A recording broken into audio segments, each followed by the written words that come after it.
This video just for entertainment purpose. ये video किसी का दिल दुखाने, फेफड़े दुखाने, गुर्दे दुखाने या फिर बॉडी का कोई भी पार्ट दुखाने के लिए नहीं है, तो वीडियो को एंड तक देखो। कि इतना तेज ड्राइव क्यों कर रहे हो?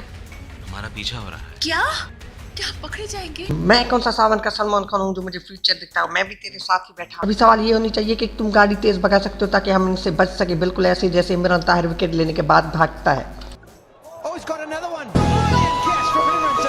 शहर में, गाँव में, पूर्व में, छाँव में, घर में, सफर में और दफ्तर में, अंडे दूध का ताजा मजा है। दिखता है, बिकता है, आता है, जाता है, सबसे आगे, सबसे ऊपर, big Prince super, big Prince super. क्योंकि मैंने ये ड्रामा देर से देखना शुरू किया, इसलिए मुझे अभी तक ये पता नहीं चला आखिर उनका आपस में रिश्ता क्या है। हालुक सिलन मेरी बेटी है। सिलन मैं अली से प्यार करता हूँ। अली जो कि हालुक का बेटा है। हालुक मैं कुनैस से शादी करना चाहता हूँ। कुनैस जो कि सिलन की माँ। मारो हमको जिंदा मत छोड़ो सालो।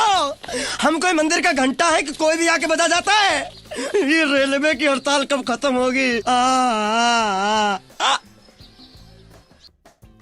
तो यार आज के लिए इतने। अगर वीडियो पसंद आए तो like, subscribe and bell icon on कर देना। मिलते हैं एक न्यू वीडियो के साथ बहुत जल्द इंशाल्लाह।